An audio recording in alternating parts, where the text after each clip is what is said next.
All right, thank you for staying with us because it's about time we get into that conversation I promised, and that is Uganda.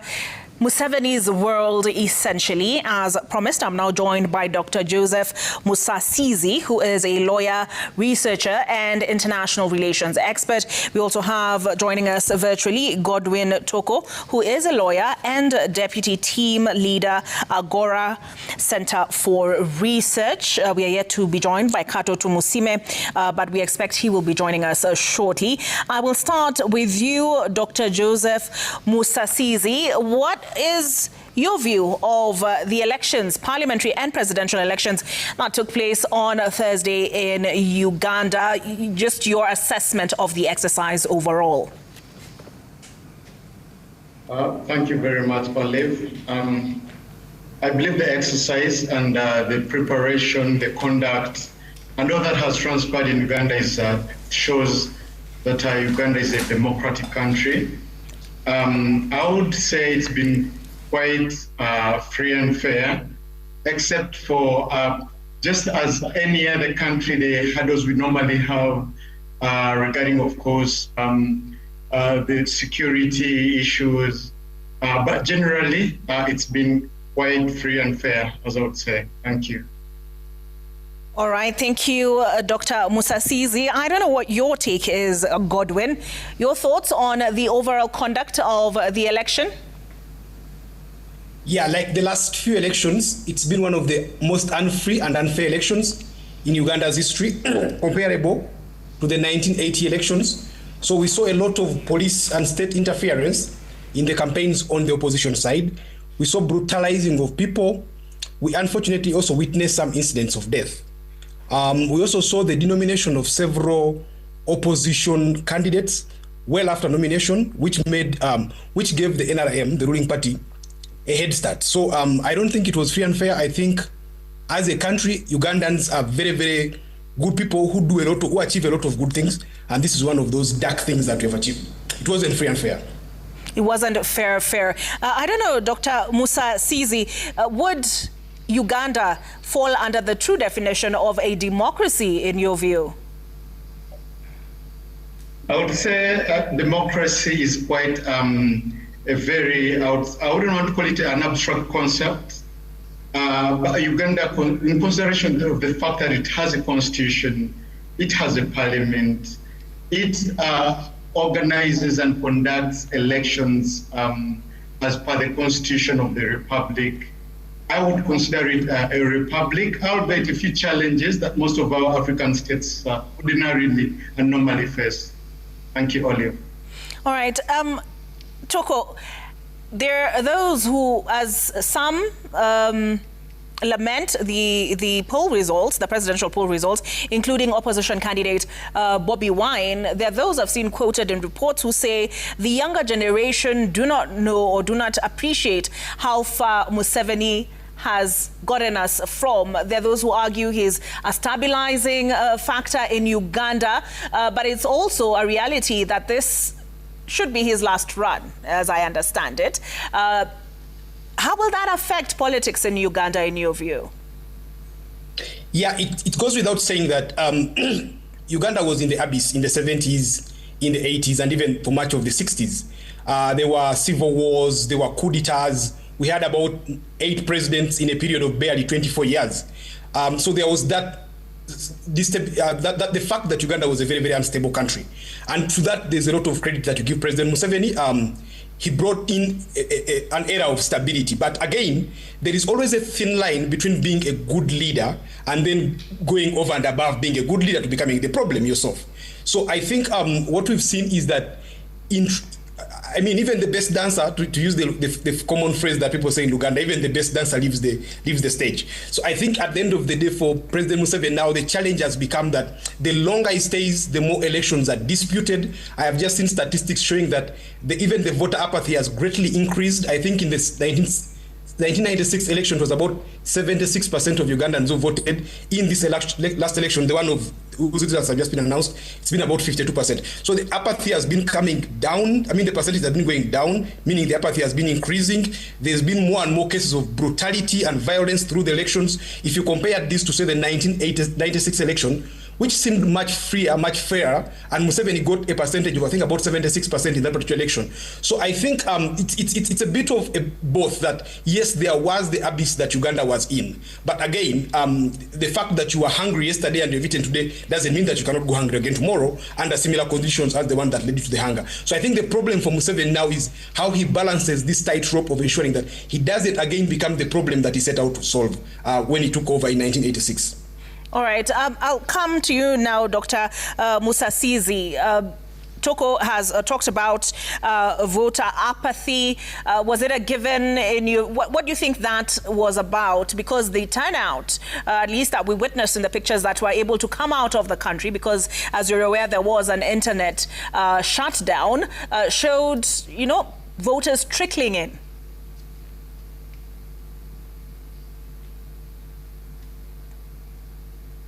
Sorry, I lost you, Olive. I don't know, can I be heard? Yes, I can hear you, but can you hear me? All right, I was asking. Yes, I didn't hear your last statement. Okay, so Toko has talked about voter apathy. The pictures that we saw coming out of Uganda on account of the internet shutdown showed voters trickling in. What, in your view, could that be about? Is it that the election results would have been a given, at least as far as the presidential poll was concerned? Thank you, Olive. We must appreciate that the internet shutdown, we've seen these happen in very many countries, including Armenia, where, of course, we do what we call a security assessment. And as you can see, there is a lot of risk that we've seen, for example, in Tanzania, we've seen this in Sudan, and we saw the internet and the social media caused during the Arab Spring, situations that we wouldn't want to relapse Uganda into. So we believe that for the greater good and for the big man to have the office sorted out, that's the presidency. We believe the entire aspect of that restriction was quite justifiable, considering the benefit that was used. I mean, and that wouldn't have had any effect on the voter apathy. I believe votes which are still actually being, we are doing the final tallying of all the other, the remaining polling stations. But we've not had voter apathy as the opposition would allege. And as as probably Godwin states, we've had people coming out to vote. We've had a lot of rallying for people to register. And I believe at the end of it all, by the time we get the final results that will be certified, we should say that the election has indeed been free and fair, and that everyone who has been registered to vote has been able to exercise their mandate under the Constitution. Thank you. All right. Toko, what do you make of the decision to shut down the internet prior to the poll? Yeah, just to first put this clear that yes, there's a clear case of voter apathy. We've seen that the votes that have been cast make about over 80% of the votes, and the final tally came to about 11 million out of 21 million registered voters. So no matter what happens, unless again there is a clear case of rigging, we are going to see that the statistics of the apathy that has been confirmed, so there's no discussion about that, unless you are going to dispute the Electoral Commission's figures. However, about the internet, I think the internet is a necessary evil, if you look at it from the side of it being evil. Sometimes there are bad things that happen over the internet, but that doesn't make the internet a bad thing. It's the discussion about anything, literally, people drown in water. But again, we can't live without water. So I think how the internet affects the election, one, is that it makes it extremely hard to monitor the exercise. So that takes away some credibility from the exercise at the end of the day. And you know, it's always disturbs me when Africans pick some random example of a failed place and say, it's also done here, so we can do it here. It just kind of like, can't we as Africans organize an election and then say that it's going to be free and fair? Without having to turn down the internet. What does it say about us if to have an election we must deploy tens of thousands of soldiers, or even hundreds of thousands of soldiers on the streets like I see in Kampala, then turn down the internet, then there is all this brutality, then there is all this beating of people, there is more or less curfews in some areas. So for me, I don't think that is who we are as a people, as Africans, or even as Ugandans. We can't have the internet on. In any case, we have the internet on every day. Uganda has gone through civil wars in the past. The LRA, a very, very dark past. I know that because I come from the north where a lot of that war happened. But that had nothing to do with the internet. So we can actually have the internet and have elections happen, and that is where we must move towards. Because this is the second time. In the 2016 election, there was no social media. It was a social media ban. The internet stayed on. In the 2021 elections, it was the internet entirely, and now 2026 elections, internet entirely. If we keep as a country of 45 million people to a point where we can't even deal with such a simple problem, then what does it say about us? I'm afraid that actually augurs very badly for Uganda as a country and for us as a people. All right, I'll come back to you, Dr. Musasizi. Bobi Wine has rejected these presidential poll results. What recourse is there in Ugandan law? Because in Tanzania, we saw that once the Electoral Commission announces or declares a winner, there really is no recourse. Thank you very much, Olive. Uganda, as I stated earlier, is a democratic country. We have rule of law and we have very functional courts. And I believe the recourse for Bobi Wine would be these same courts, which I believe with evidence that he should be able to present, he will be given his day in court. And I'm very certain that the procedures will be followed. And as a lawyer, I would say that he should be able to get justice, of course, based on whatever court findings that should be able to, he should be able to, to bring on in the courts of law in the country, Uganda. And yes, the courts do work in our country. Okay. Toko, I'm curious, because on account of the very limited information coming out on account of the internet shutdown, we've had and verified reports of opposition supporters being killed. The circumstances are disputed, whether or not they were attacking a police station and a tallying center, or whether or not they were in an opposition leader's garage. And then, we had seen reports of, Bobi Wine has been abducted, only to later discover that he actually had gone into hiding. What do we believe and what do we not believe from where you sit? Okay, just if I could take a minute to first talk about the courts of Uganda. In 2016, a Supreme Court election petition of Amama Mbabazi versus Museveni, the court ordered Ugandan Parliament to make several amendments to the legislation to allow such petitions to be better listened, heard. Those have never been made. In the last election, 2021, Bobi Wine took a petition to court, the Supreme Court still. As we speak right now, one of the Supreme Court justices who had that petition, Chisache, is now an exile in the US, where she keeps talking about how the circumstances that led to her exile had to do with what she planned to rule. So if you're going to say Uganda has very free and fair courts, you must bear that in mind. And on top of that, also add the fact that Uganda's judiciary is often ranked as one of the most corrupt institutions in the country, not by Toko, not by some imperialists, but by the Inspectorate of Government in Uganda and a government institution in Uganda. Now, to your question, the unfortunate problem with the internet ban is that it is even hard to verify some of these things as they come. What we have confirmed so far was that there was no helicopter that landed in Bobi Wine's compound and he wasn't taken. But to confirm that took us, I would speak for myself, for instance, took me several hours because I had to make so many phone calls to journalists to confirm. But with the internet, the police could have verified that much faster. So the internet ban sometimes again works as a counterproductive measure to dispel some of the news, fake news, mistakes being made that could then put the situation in a very, very bad position. However, about the killings, there have been some very, very disturbing situations. One, there's a district just north of Kampala called Duwero, where Museveni fought much of his guerrilla war for the historical context, where there was a polling station, I think it is in a school, according to the police's statement, where people tried to access the polling station as the voting was being done. The police stopped them and there was a skirmish. So far, we've confirmed about 3 people that were shot dead and about 34 that were arrested. But again, there were many people that were shot and announcing gun wounds in police stations. There was a similar situation in Butabala. I think that's the one you try to refer to, where Mwanga Chivumbi, a member of parliament from the National Unity Platform, and the police, now both of them are giving us different accounts. So it's even hard to know which one is which. But the story from the middle ground could be that in that skirmish, at least about anywhere from 9 to 13 people were shot dead.